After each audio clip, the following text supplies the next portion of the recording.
どうもリビングルームフォアスモールのとしゆきとちえです。今回は待望のプラントツアーを行いたいと思います。はい。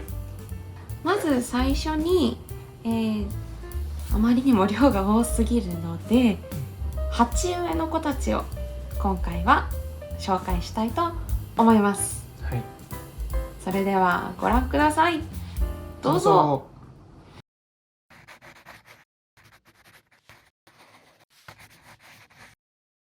この子が、パキラです。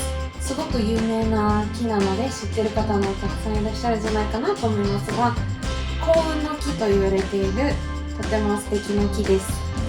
で、買った時はメルカリで買ったんですけど、これぐらいの背丈でした。今はもうね、6年7年経ってこんなに大きくなりました。ちょいちょいね、蜜が出てくるのがちょっと不思議なんですけど、なんか病気かなと思いつつ、それ以外は元気に育ってくれています。一番うちで大きい子かな。続きましてこちらカツラちゃんです。100均で300円コーナーで買いました。これも 6,7 年前かな。で、最初本当にちっちゃい、こんなちっちゃいプランターだったんですけど、なぜかこんなに大きくなりました。背丈もこんなで、葉っぱも大きくって、でこれもまた新しい芽が生えてきてますね。で、植え替えするとこんな大きくなります。植え替えしてない時期とかね、こんぐらいの葉っぱの大きさです。全然違う大きさ。こんな感じです。カツラの由来はまっすぐな髪の毛なんで、銀玉のカツラ、髪長いキャラクターいるんですけどに似てるかなと思ってカツラってつけました。すごい愛嬌があるいい子です。可愛い子です。で、続きましてこの子は福地くんと言います。で、福地くんは種類はパキラです。さっきの子と一緒なんですけど、仲良しの福地くんにもらったので名前は福地くんで、この福地くんもね、大きくなってね、最初ほんとこんぐらいなったんですけど、いつの間にかこんなに大きくなりました。若干徒長しちゃってる感じはあるよね。そうだね。ちょっと剪定してあげてもいいかもしれないですが、うちは本人主義本人主義だからね。すくすく育ってくれればいいかなと。見た目はあんま気にしてません。で、この子も幸運の木なので、幸運がうちはね2つも来るかな、いいことあるかなと思ってます。次行きます。続きまして、この子がクンシランちゃん。クンシランと言います。すごく高貴な名前なんで、君主様と呼んでいます。で、この子はちょうどここが真ん中かな。ここから葉っぱをどんどん出してくる子で、お花が咲きます。オレンジ色のね、お花咲くんですけどね、前の動画でも説明した通り、植え替えをしたらいきなりお花がね2回も咲いたんですよ。今まで植え替えしてなくてごめんねっていう感じですが、ここ見てもらうと分かる通り、根っこがねほんとすごいぐんぐん出てくる。これももう曲がっちゃってるぐらい根っこがしっかりしてるんですけど、生命力の強い子です。ただちょっとね、肥料をあげたらこっから先のところ横変してしまったので、肥料を慌てて抜いて、でここ切りました。でちょっとね、新しい芽がなかなか出てこないので不安ではありますね。でも元気になってほしい。君主様頑張れ。続きましてアイビーちゃん。ちょっと枯れ気味なんですけど、お水辛めにしすぎちゃったかなっていう感じです。で、グレーシャーっていう種類になってます。ここがちょっと枯れてるけど、こっちの方がね元気になってきてくれてるんで、目はあるかなと思ってます。こうやってしだれてくれる植物欲しかったんで、アイビーちゃん元気になってほしいな。これは最近買ったばっかりの子なんで新入りちゃんです。続きまして、これがフランソワと呼んでいます。フランシスゴムの木ですね。ゴムの木になります。で、この気根がねすごい出てくるのよ、長く。でこれ5月6月とか成長する時期になるとぐんぐん伸びてこんな長くなりました。最初こんな短かったのにね。でこれも、メルカリで6、7年前に私が購入しました。まだ付き合う前ですね。身長はねそんな伸びてない、これぐらいだったとこから少し大きくなりました。でこの子も植え替えずっとしてなかったんですけど、してあげた途端に葉っぱが大きくなりましたね。これもともとこれぐらいの葉っぱだったんですけど、こんなに大きくなって新しい葉っぱがぐんぐん出てきてくれます。で冬になると少し葉が落ちる印象です。はい、ゴムの木なのでこっちの子、お名前はももちゃんと言います。ももちゃんはですね、フィカスベリーかルビー。そう、ベリーかルビーどっちかわからないんですよね。六本木の会社帰りに買った子なんですけど、ゴムの木としか書いてなくて、でゴムの木って言ってたらなんかそんな名前があることが分かりましたが、どちらかが分かりません。特徴としてはこうやって出てきたての子がももちゃんらしく、こうやってねルビーなのかわからないですが色がついていて、だんだん時間が経つとこうやって緑になっていく。でこの子も本当に大きくなりました。こんぐらいだったんですよ最初買った時ね。で電車で持ち帰れるぐらいだったのにぐんぐん成長してこんな大きくなりました。まさかこんなになるとは思ってなかったんで、この支柱を慌てて買ってね、元気になってくれて、これもね良かったなと思います。ももちゃん。はい、そしたらこのちっちゃいものクラブ、通称多肉植物ですねの説明いきます。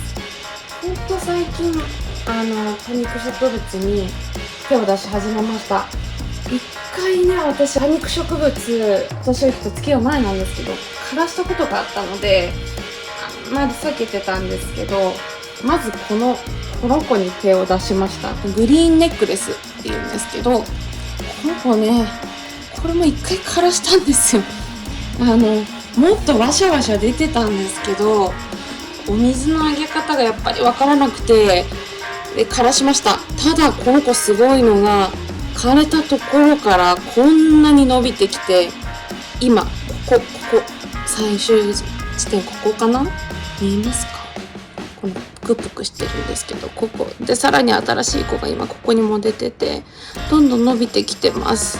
1、2、3、4本になったんですけど、ツンって切ってツンって植えるとそこからまた生えてくるような子らしいので、もうちょっと増えるんじゃないかなと期待して頑張ってます。続きまして、じゃあこっち行こうかな。笹野ゆきちゃん、これはアガベですね。すごく最近人気のアガベ。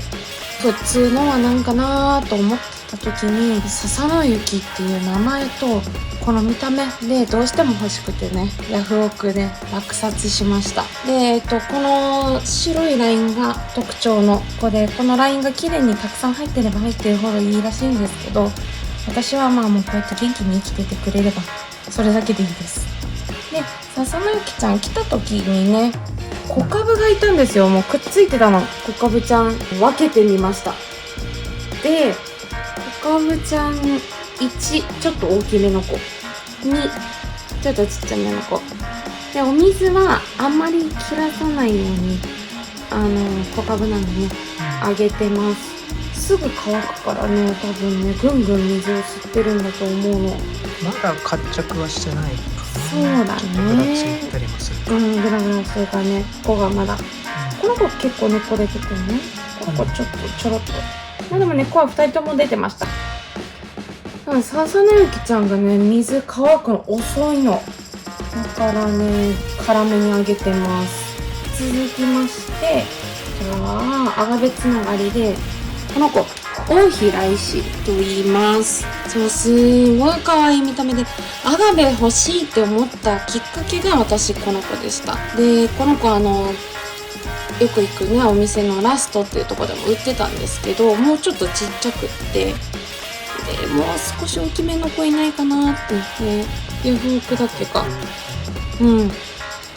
で、探して、状態の良さそうな子と大きさも良さそうな子。あんまりこの子成長速度は速くないらしいので、この大きさとこの可愛いね、入れ物とで長らく楽しめるかなと思ってます。一回ね、ここね、枯らしちゃって、ここのとこなんですけど、そう、応変してそのまんま消えていきました、葉っぱが。だからちょっと絡めすぎたかなと思って、今はしっかりお水がすぐね、乾いたらすぐあげるようにしてます。合ってるかどうかわかんないけど、それ以降元気なんでいいのかな。やっぱ多肉はまだ難しい、わかんない。これからですね。で、最後の多肉がこの子、エケベリアちゃんです。エケベリアの高砂の扇っていう種類になります。この子の特徴は、ここね、葉っぱのところが見えるかな、ピンクなんですよ。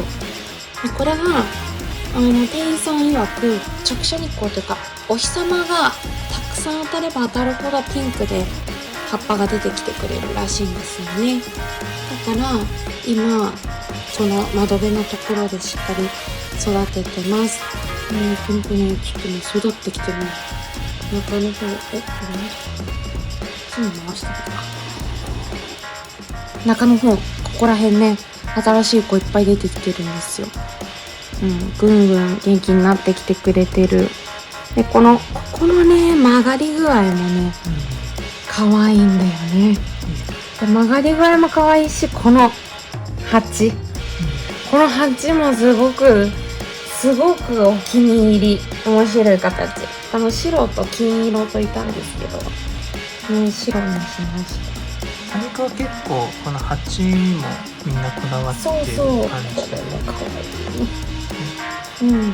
これかな、唯一ネットで買ったのは。この子も可愛い。グレープレスもあったり。そう。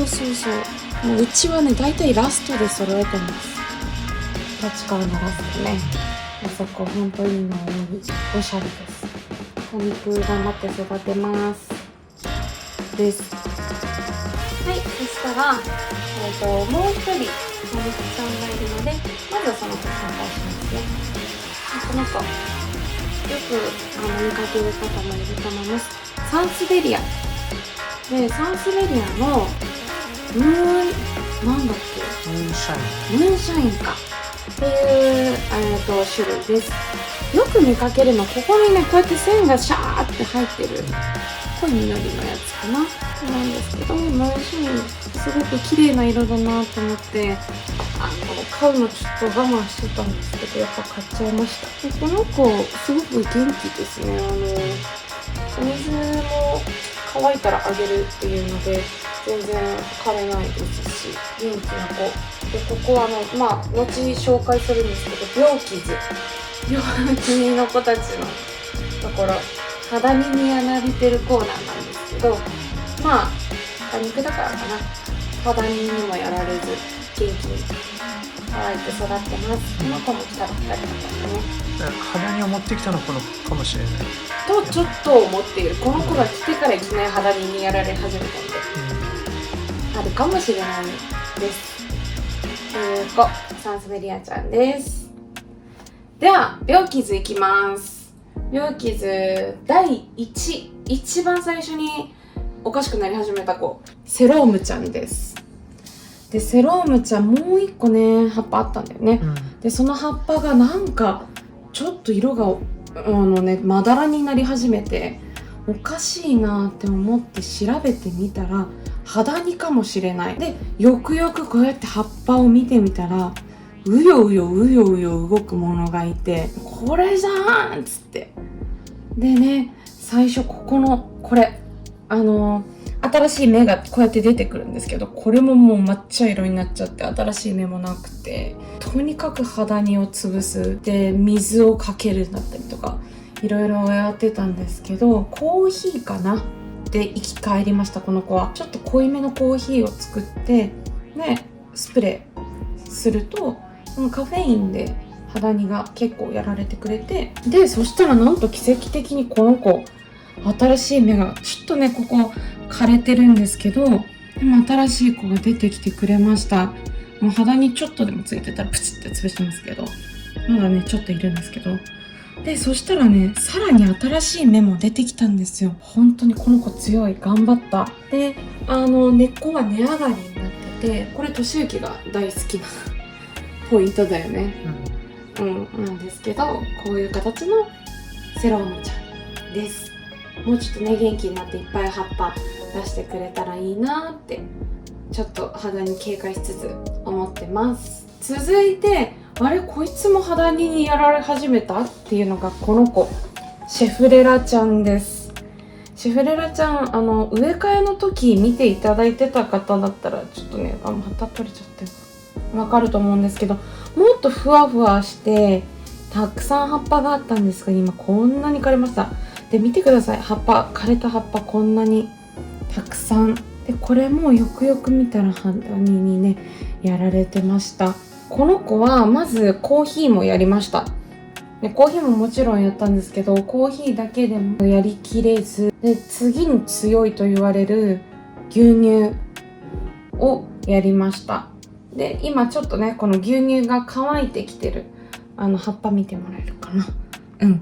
でこうやって乾かして窒息死させるっていうのが牛乳のやり方です。牛乳を2倍ぐらいに薄めてやるんですが、注意は 3,4 日した後しっかり水で洗い流してあげてください。じゃないと牛乳がね腐ってきて臭くなるので、そこは要注意ですが、やっぱ牛乳の方が効きました。なのですごく少なくなってます。肌にでもちょっとここにいるかな、1匹映らないと思うんですけど、ここに1匹ねいる。動いてるからまだこれ窒息死してないやつですね。映る？映ってないかもしれない。映ってないね。もうこんなん見つけたらこうやってプチですよ、プチ。で裏側にねいるらしいので、ただ朗報が一つあるんです。皆さん見てください。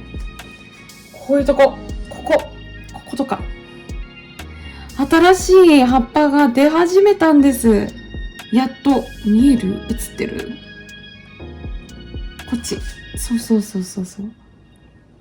しい葉っぱ出始めたんです。こことか、あとこっちもかな、こっちも頑張ってる。ここもだ。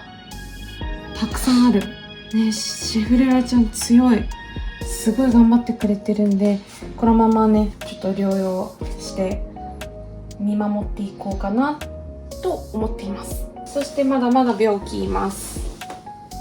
病気2人。これがモンちゃん、こっちステラちゃんって言います。お分かりの通りモンステラです。モンステラなんですけど、この子たちも肌煮にやられまして、今牛乳中ですね。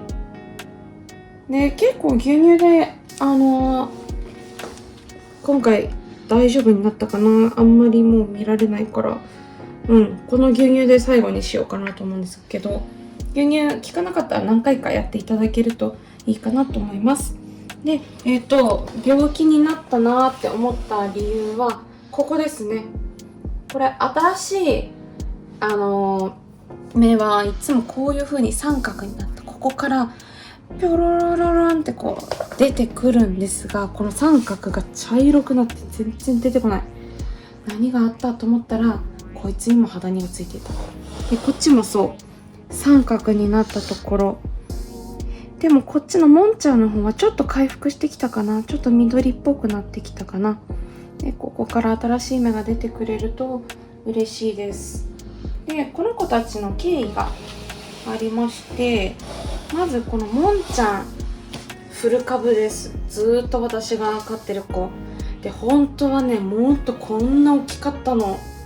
こんな大きかったんですけど、私が植え替えの時にね一緒にやっててね、ポキッて折っちゃったんですよ、根っこ。そしたらもう途端に枯れてしまって、でそこから新しいね芽が出始めたんですよ。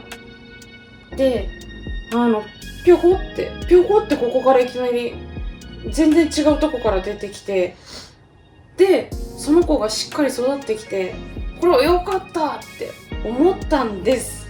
そしたら出てきた葉っぱを私は元気にしたくて、直射日光がよくよく当たる窓際に連れてったんですね。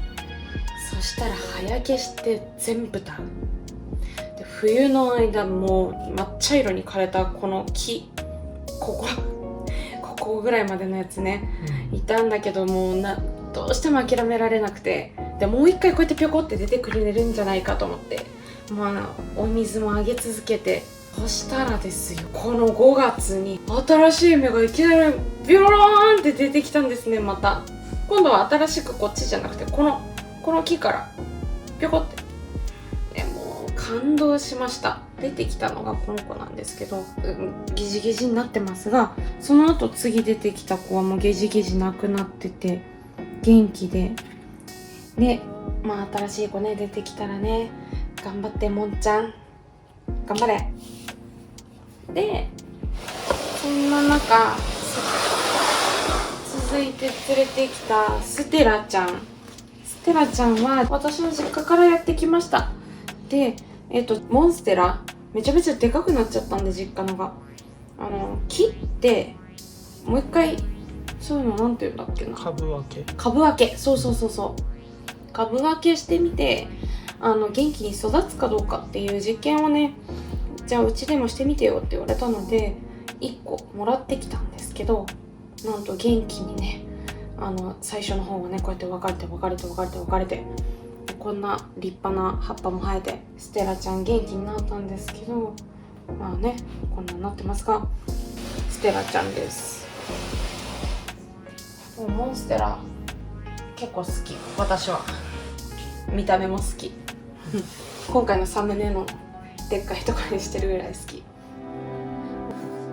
はい、次にこのキセログラフィカちゃんです。これチランジュっていうのかそうだね。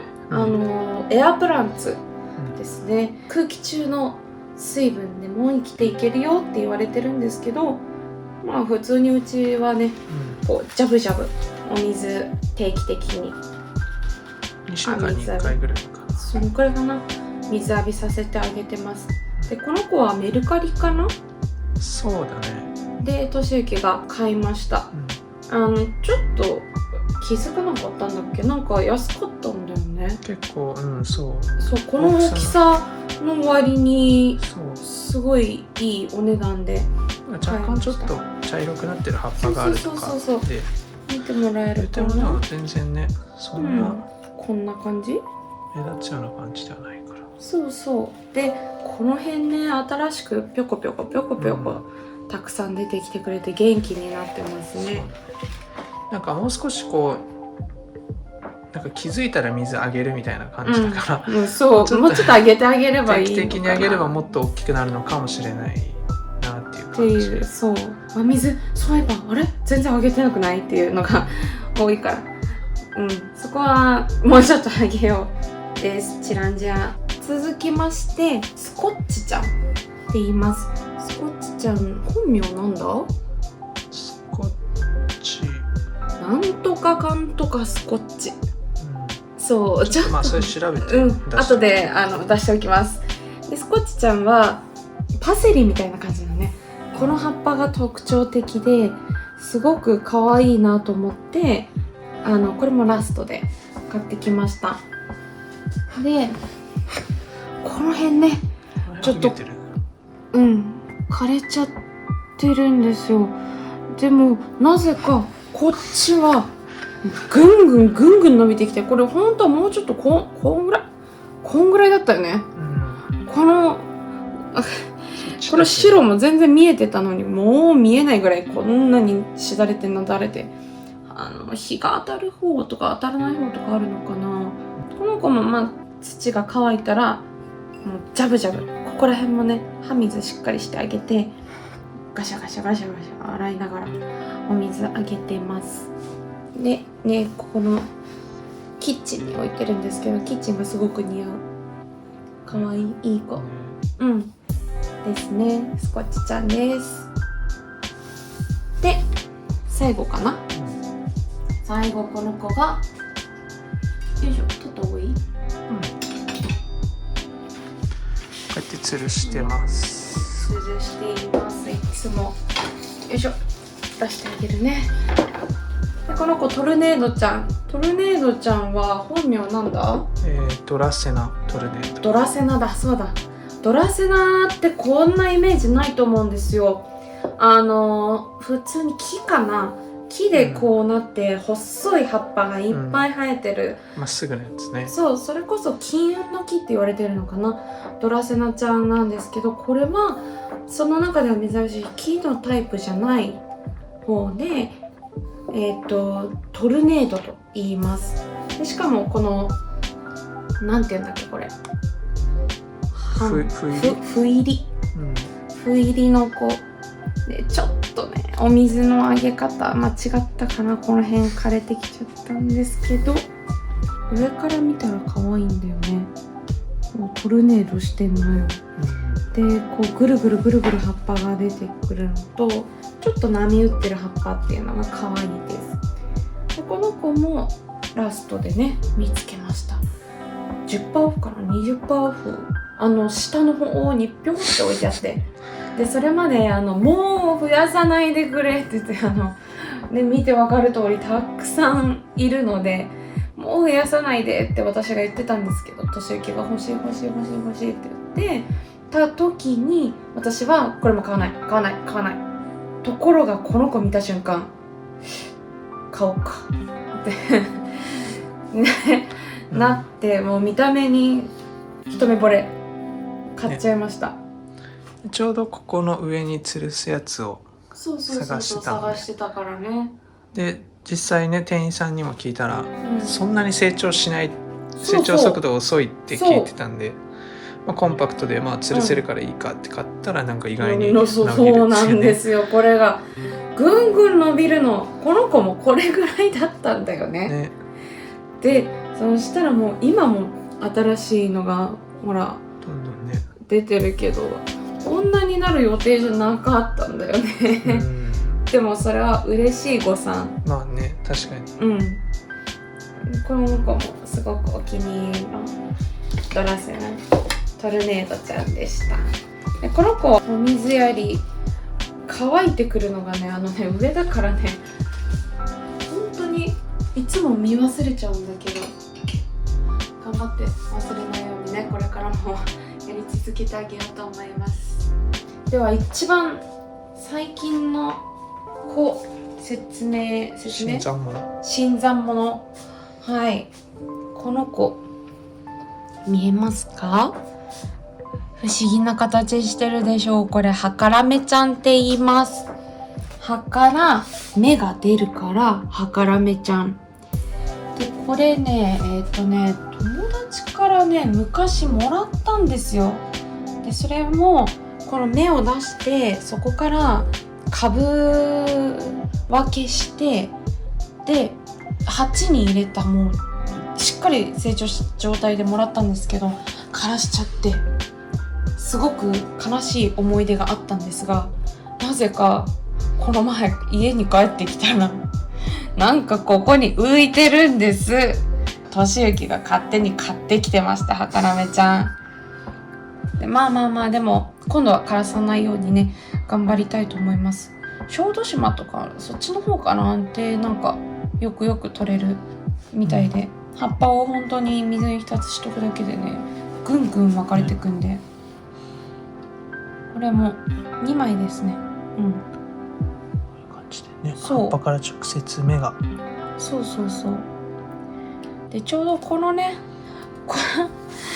これ花瓶なんですけど、この花瓶も持て余してて全然花瓶として使えなかったのでちょうど良かったかなと思います。はからめちゃんでした。またこれ大きくなって鉢植え育てねできるようになったらまた紹介したいと思います。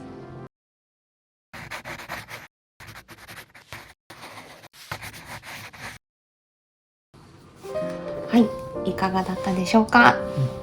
次回なんですけれども、こちらの、はい、ね、僕が、後ろのビカクシダたちを紹介する回になります。はい。